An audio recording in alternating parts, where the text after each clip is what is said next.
Well, good morning. Welcome to the First Unitarian Church.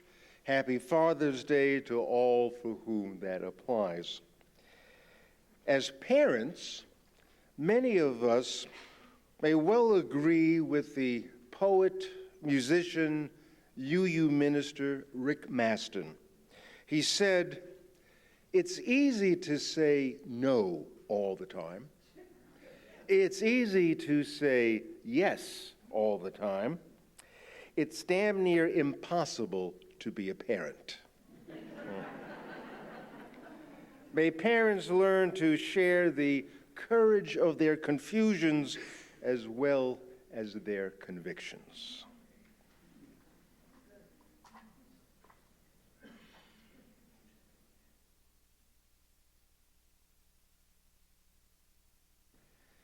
Symbol of light and of knowledge, symbol of warmth and freedom. We light this chalice as a symbol of our faith. Here we gather to celebrate hope and the infinite possibilities of love. And on this beautiful Father's Day, let us open our service, turning our hymn books, please, to number 21, For the Beauty of the Earth.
I grew up in a very poor neighborhood in Queens. That section was always referred to as the projects. It was a row of houses, just attached brick houses, street after street after street. And all the moms were stay-at-home moms, and the dads did their humble best to provide for their respective families, working menial jobs. Summers were intense because the kids were home and bored. And so the whole neighborhood was out on the street looking for anything to help pass the heat of the day.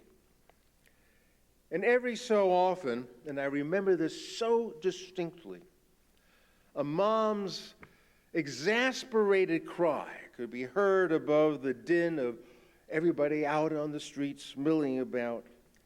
And we could hear her shout to her child, who had apparently misbehaved, "Wait until your father gets home tonight. He will," and then, well, you can add your own creative punishment that the dad was supposed to inflict upon the child once he returned home. You know, I always felt sorry for this unsuspecting father. And I wondered if this tired dad really did become the executioner at night after he returned home. My own father was quite the gentle sort, but I took no chances. Whenever I did something stupid, I would urge my mother, "You're not going to tell Dad, are you?" Well, I think she kind of liked me being uncertain, and she'd often seem to gauge what punishment would fit the crime. But nothing I ever did was really that stupid to warrant the attention of my father. But I think most of all, what really was going on was that I never really wanted to disappoint him. I knew that disappointing my mother would always result in quick absolution. She would love me again and offer forgiveness in speedy fashion. But fathers at that time were never around home long enough for kids to ever really know what those dads would do under certain circumstances, how they'd respond. It felt a lot safer just to remain in their good graces for as long as possible. And so a kind of distance from the father was inevitably formed, perhaps because as kids we couldn't really be honest about our shortcomings. You know, moms got the best and worst of us. We tried to give Dad only our best. And so for our meditation this morning, I hope we can ponder a great line from the journalist and author of children's books, Phyllis Thoreau. She said, "We should all have a person who knows how to bless us despite the evidence."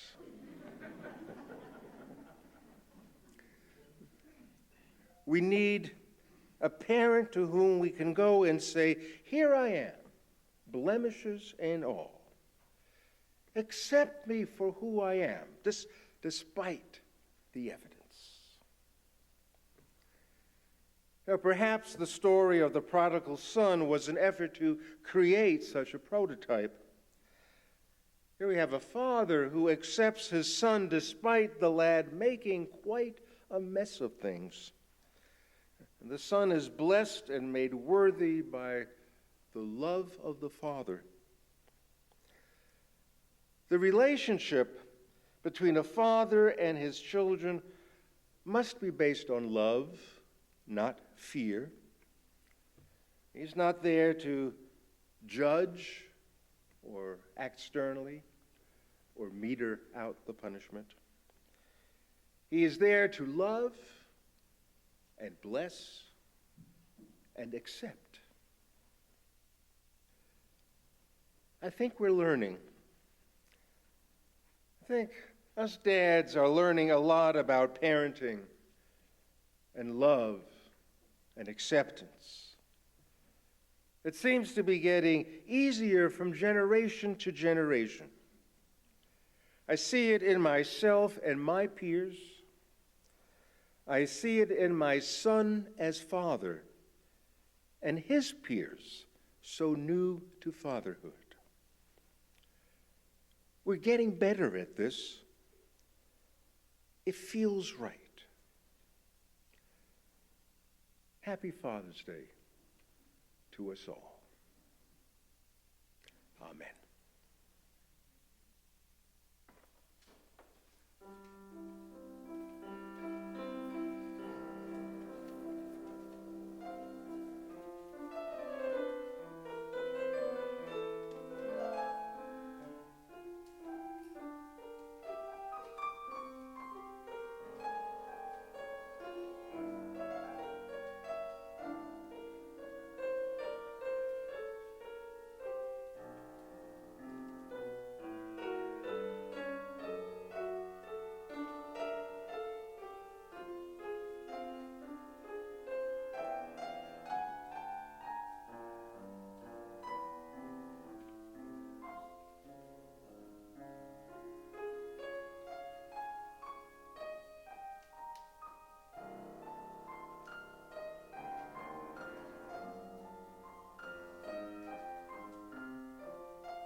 I'd like to share a reading this morning by Mohsen Hamid, who, I don't know if he's my favorite novelist, but he's certainly up there, certainly among the top five.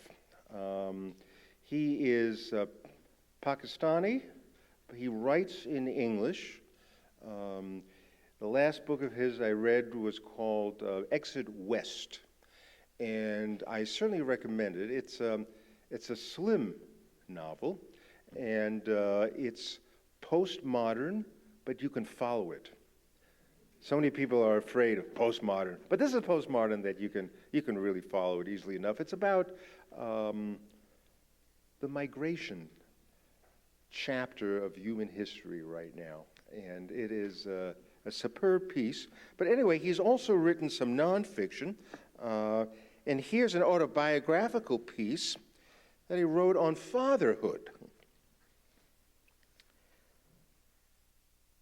I never really thought of myself as a baby person. Children I liked. Children you could talk to, hang out with. And my own inner child was alive and well. But babies, the larval, pre-talking, pre-walking form of humanity, had little appeal to me. Yes, babies can look cute, but I've been in enough relationships to know looks only go so far. Particularly when they're packaged with a high maintenance need for constant attention. Then I had one. My baby daughter was born last year. Her name is Dina. About 30 minutes after she arrived in the world, her mother, my wife, was taken off for post-labor surgery. My mother-in-law, traumatized after witnessing her child give birth, was recovering her composure in the hospital courtyard, chain-smoking cigarettes between rounds of prayer. And so the nurse handed Dina to me, and then we were alone. Dina was swaddled in white, lightly streaked in dried blood and other bodily fluids. She weighed 7.5 pounds, about the same as a small dumbbell. But she wasn't as dense as a dumbbell. So she was bigger, maybe 2/3 the size of a 2-liter bottle of soda. She rested in the crook of my arm. I did my best not to move. Dina breathed, I breathed. We were silent. Then she started to cry. It wasn't a powerful sound, it was a small, quiet sound. It made me think of lungs that had been squeezed on their way through the birth canal, little wet lungs only just introduced to air. I had no idea what to do. I couldn't lactate, so feeding her wasn't an option. I didn't know if I was holding her properly, whether I should be rocking her or keeping her still. But I felt her cry in my arm, and I wanted to comfort her. I talked to her. I told her who she was and who I was, and I told her where her mother had gone and that she should be back soon. I told her it must be strange for her to go from being a sea creature to a land creature so suddenly. I told her I loved her, surprised as I said it, even though I'd known her less than an hour. It was true. She stopped crying. I spoke some more. Then I fell quiet. Minutes passed. She cried again. I spoke again. She stopped. The cycle repeated itself. It seemed shocking each time. She cried, and I doubted if my speaking to her would make a difference, but again and again it did. Later, my wife told me that Dina probably found my voice soothing because she'd spent months hearing it in the womb. So when I spoke, it was something familiar, and it reassured her. Well, that was a reasonable enough explanation. But ever since that second half hour in her life, I felt Dina and I shared a bond. She had bumped me out of the center of my world. I'd become a baby person. It felt good.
I want to thank David Owens especially today, because maybe not everybody knows this, but about 10 days ago he broke his clavicle on the right side. And you usually think of athletes playing through pain, but musicians apparently play through pain even though they don't get $100,000 a note. Thank you, David. How you feeling? Ouch. Okay. Yeah. We were talking before that maybe he should play the organ, because then at least his feet could help supplement, the appendages that he uses to play. But no, we're better off here at the piano. Just a couple of brief announcements. The summer camping trip. If you haven't signed up for the summer camping trip, please take a look inside your order of service, July 25th through the 28th. Everything is done, through the website. You can sign up on the website. You can pay on the website. You can probably camp out on the website too. I don't know, but it's all there. And year after year after year, it's always been tremendous fun. So you don't want to miss that, and make sure you take part in that. Also, want to bring to your attention that starting next Sunday, and then for the next 9 Sundays, we're going to have our brilliant Summer Forum series. Brilliant because time and time again, Professor Tim Chambliss brings in fabulous people, and yet we almost had a hiccup for next Sunday, because the speaker that we had planned, and was, I guess, on your original program for the Summer Forum series, canceled. And so, oh my God, what are we going to do?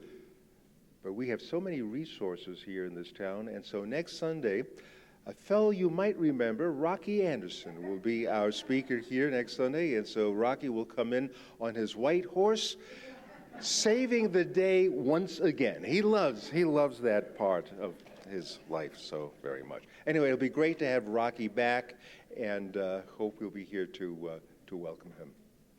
The offering will now gratefully be received, a chance to greet your neighbor and wish him or her a very wonderful day.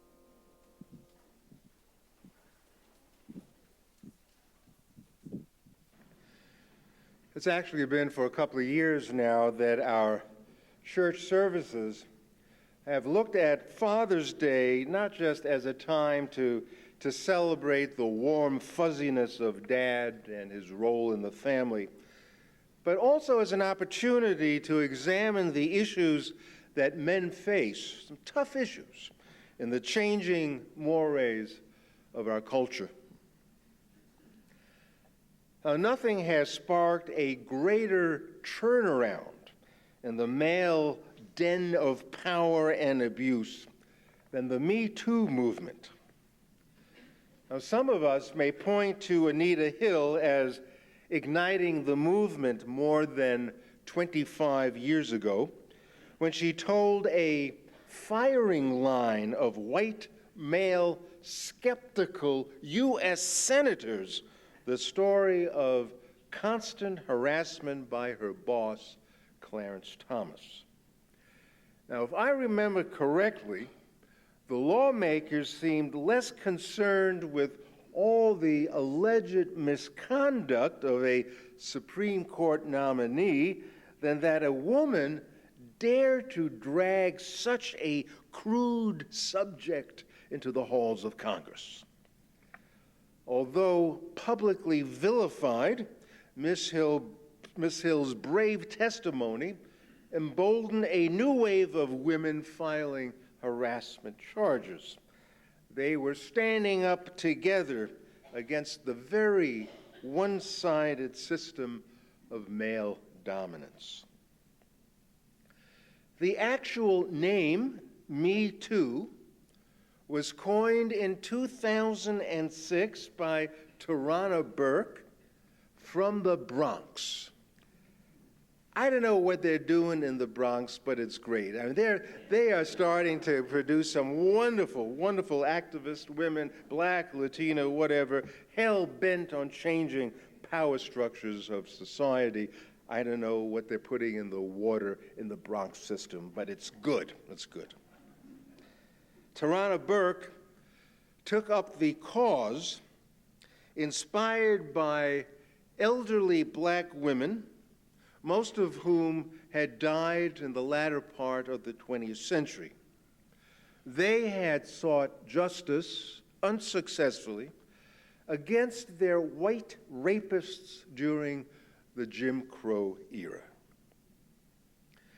So we need to understand that Me Too actually began as a black women's movement, with white women joining just in the past few years, no longer really able to separate their own victimization from that of women of color.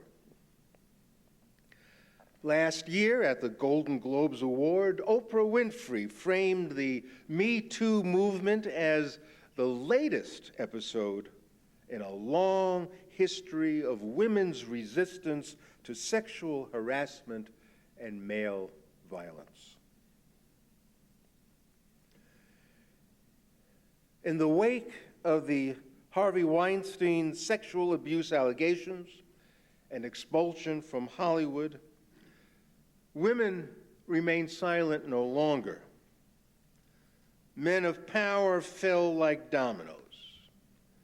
Bill Cosby, Roger Ailes, Bill O'Reilly, Mark Halpern, to name a few. I mean, we could be here all morning. I mean, even the late President George H.W. Bush, from his wheelchair, at age 93, still felt at liberty to touch women where he pleased and offer jocular commentary as though they were mere objects. It's a long, ingrained habit, as Joe Biden's unrestrained hands have recently reconfirmed. The Me Too movement has affected younger men as well, redefining what consent really means, making young men less tone-deaf to the word no. The culture of office parties has changed significantly, and there's an increasing awareness of how power is wielded inappropriately at the workplace. But there's one aspect to all this progress in women struggling to reach parity in wages and changing the dynamics of male-female relationships, which raises an age-old question. With actors, entertainers, musicians, and other artists under scrutiny for their misconduct, can we or should we separate the art from the artist? Now, this has become an increasingly relevant question as sexual assault and unseemly behavior comes to light among, well, some of our favorite artists. I have always been an unapologetic Woody Allen fan. His New York neuroses was my New York neuroses. But with the sexual abuse allegations brought against him by his daughter, I am now more of an apologetic Woody Allen fan. In his essay, My Woody Allen Problem, the New York Times film critic A.O. Scott says that although Allen's behaviors may be odious, his works cannot be scrubbed from the artistic canon or collective societal consciousness because They are a part of the common artistic record. They inform the memories and experiences of a great many people. But what neither A.O. Scott nor I acknowledge is that by appreciating the work of artists who demonstrate problematical behavior, we may well be enabling them and even encouraging their behavior further. Frankly, I sometimes question my own moral reasoning. I would never hesitate boycotting Louis C.K. I never liked the guy to begin with. But then problems arise with someone like Bill Cosby. I think he's a comic genius, but now, can I see him as anything other than a rapist? The woman film critic Candace Frederick makes it easy for us. Perhaps she shouldn't make it quite that easy. She wrote, "Do I judge a film based on the filmmaker's personal actions? No. Do I judge the filmmaker outside the film? Absolutely. But how can we not be affected by who the artist is, by what the artist does?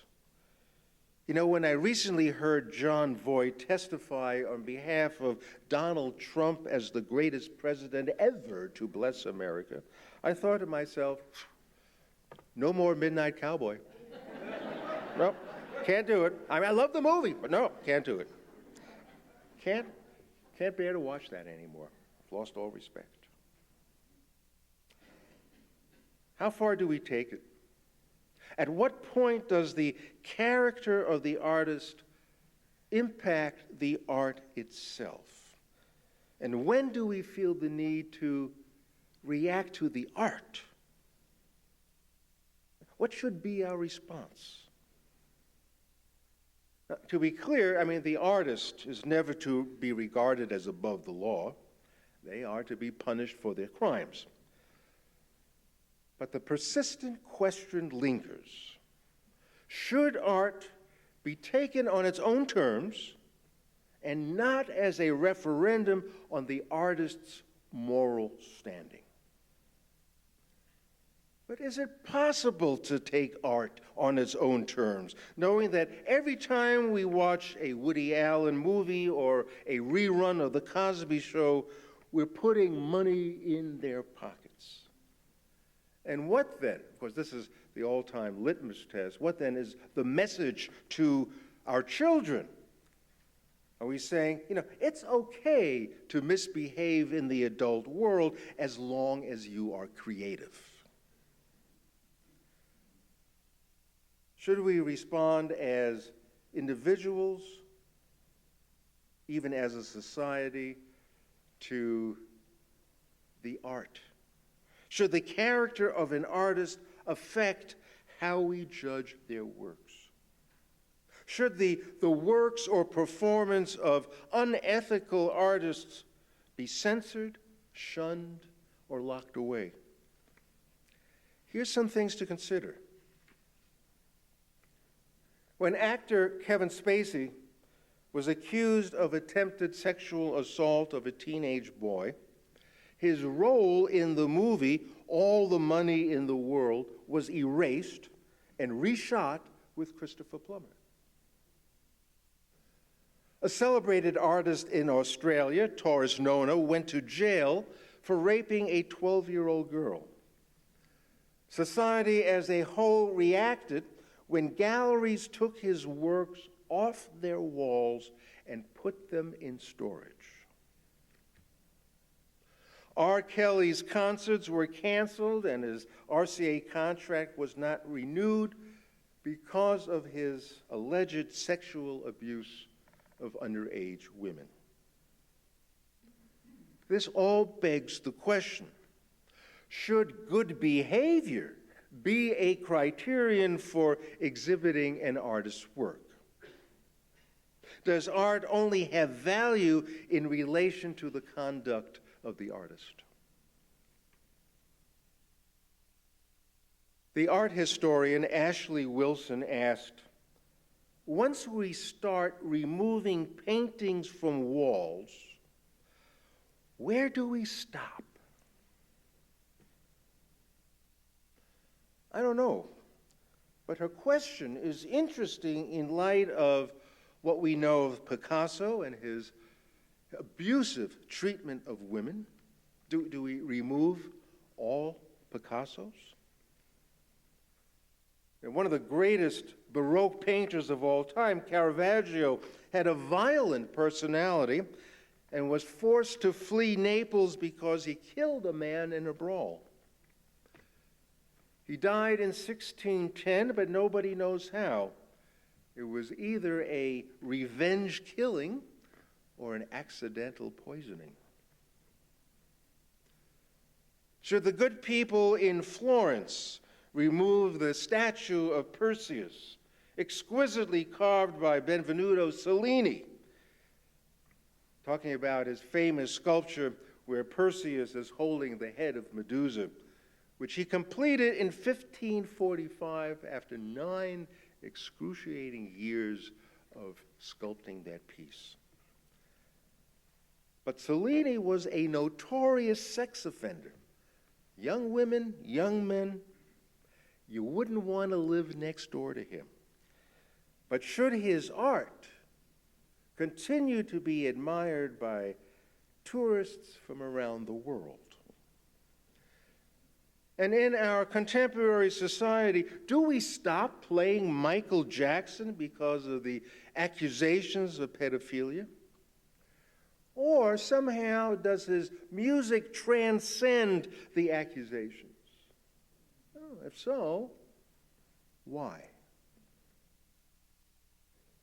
Do we suppress the art of photographer Andre Serrano, whose picture of a crucifix submerged in a tank of urine was exhibited in galleries even though many Christians viewed it as sacrilegious?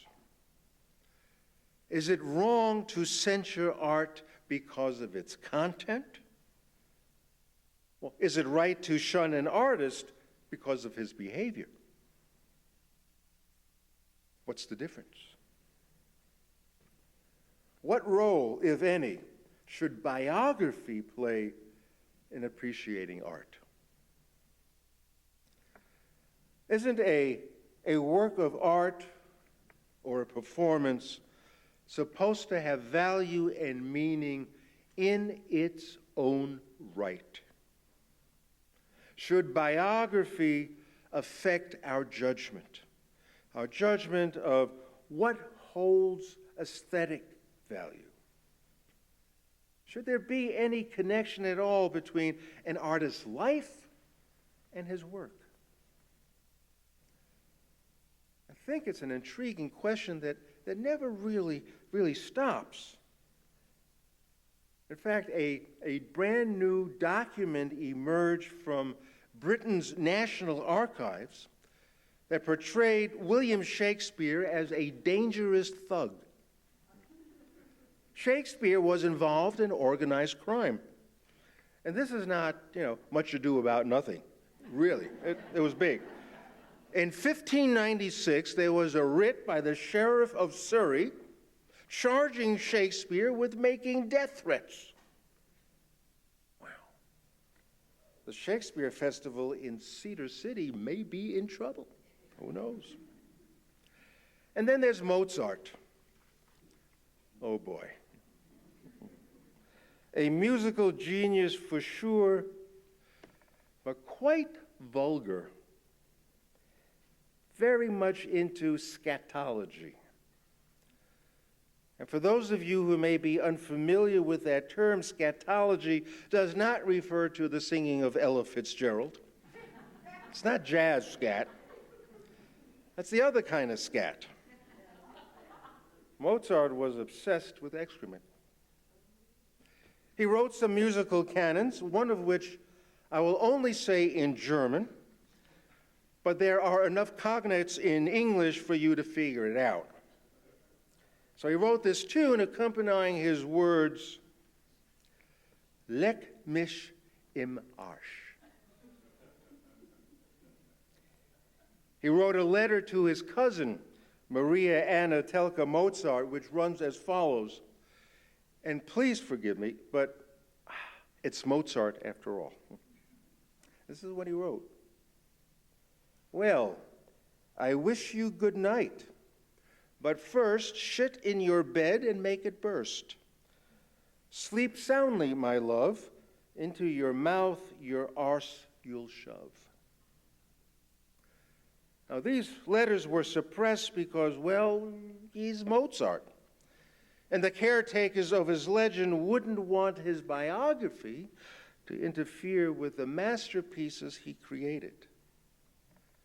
How casually or expediently we separate the artist's life from his work. Do we refuse to listen to Wagner because of his overt anti-Semitism? Do we refuse to read William Burroughs' Naked Lunch because he was a junkie who accidentally shot his wife fatally in the head? Do we boycott Alfred Hitchcock movies because he ruined the careers of women who did not accept his sexual advances? Now, which offenses would merit a boycott? Sexual misconduct? Murder? Embezzlement? Scatology? Sacrilegion? Is there intrinsic evil in their work, or do we separate? Change that. Must we separate art from the reprehensible act of the artist? The Me Too movement offers much fodder for shunning or boycotting the work of artists who rape, sexually assault, and bully. The treatment of women by powerful men as actors and producers must cease. Men whose position and fame gave them the power to wreck women's careers and get away with sexual harassment can no longer be accepted. But let's be honest. Me Too may have no other recourse than to tie character to a work of art, punishing male abusers through the courts. See, that's why they have really not much choice, because punishing the male abusers through the courts is not always easy or even possible. The charges can be very hard to prove, and we know that wrenching accusations women are forced to go through in our judicial system when they file charges is just unbearable. The justice system is stacked against women. So the temptation is there to prevent artists from exhibiting their work or performing their roles. I mean, Kevin Spacey's removal from All the Money in the World sent the message that sexual assault will no longer be overlooked or tolerated. It served as a clear warning to others. But the dangers, those dangers we talked about, continue as well. Where are we going as a society when we start removing pictures from gallery walls or preventing actors from performing? Once the character of an artist becomes criteria for judgment, then the door is wide open for excluding artists for anything they have done or said. Now, the objective of Me Too, to end the violation of women, is a sound moral goal. But the means to attain that goal can be problematical.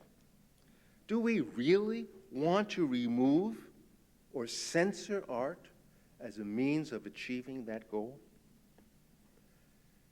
You know, at the end of the day, we're all going to make decisions based on our personal values.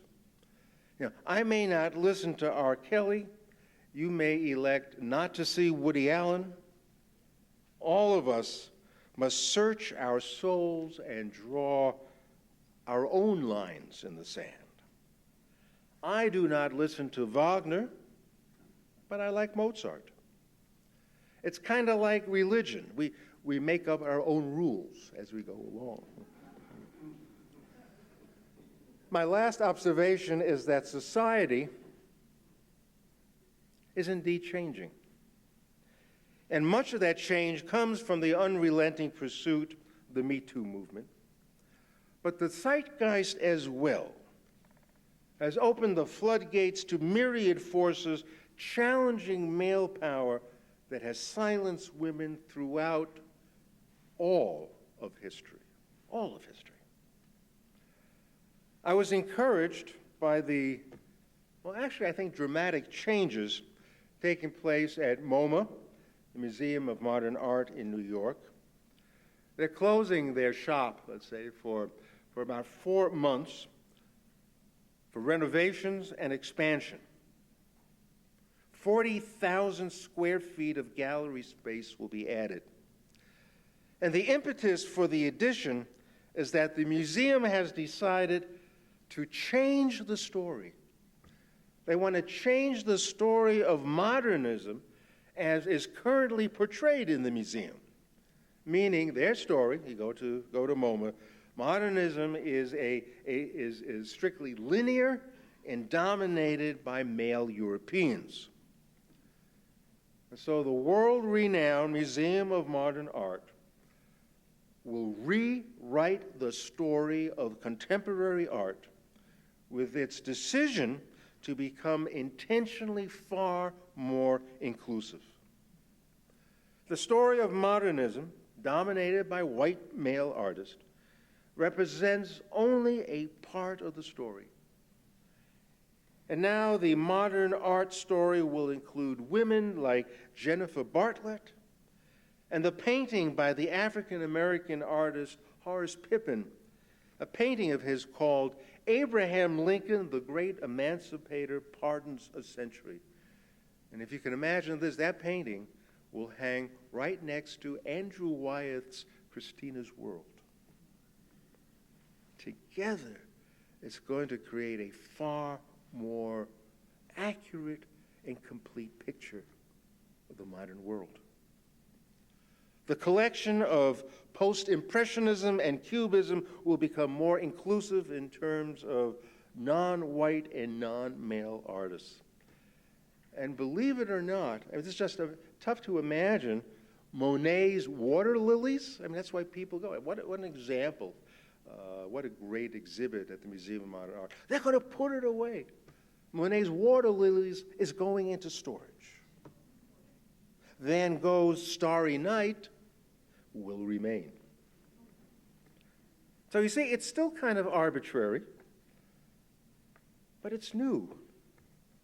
It offers a new awareness. It offers a new consciousness. It offers value to women and people of color. It offers a new story that should have been told right from the beginning.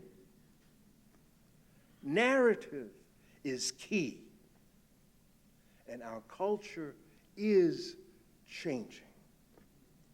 Artists feel it. Adolescent boys feel it. Old guys in wheelchairs feel it. Politicians feel it. Priests feel it. Actors feel it. Chefs feel it. Symphony conductors feel it. We all feel it. Something broke, allowing us to consider the future much more hopefully. And what a great Father's Day gift that is. You know, our sons and grandsons will experience a different world.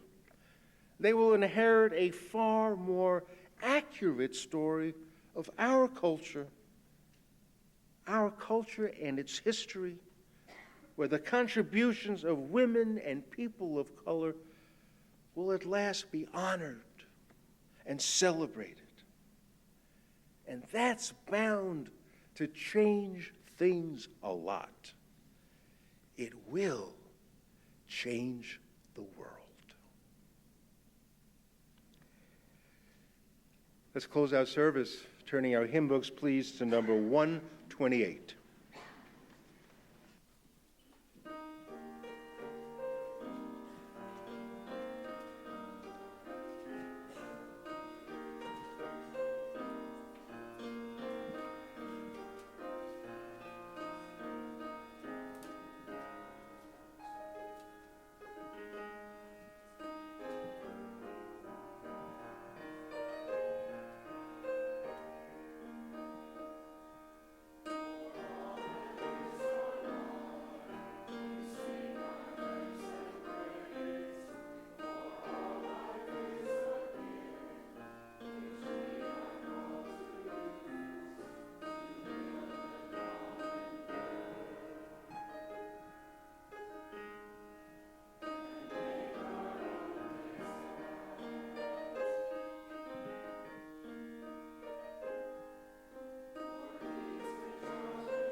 As we extinguish the chalice, may we close with the words of E. E. Cummings. He said, "We can never be born enough."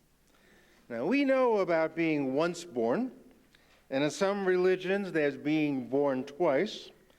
But E. E. Cummings captured a more mature spirituality in the sense that we can never be born enough. Great human beings are not born the first time or the second time, but are continually evolving. Great people in all spheres of life are willing to be born yet one more time, willing to be born again and again. May we all be born again this summer with fresh ideas and goals and a willingness to make profound changes. We can never be born enough. Amen.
David, thank you.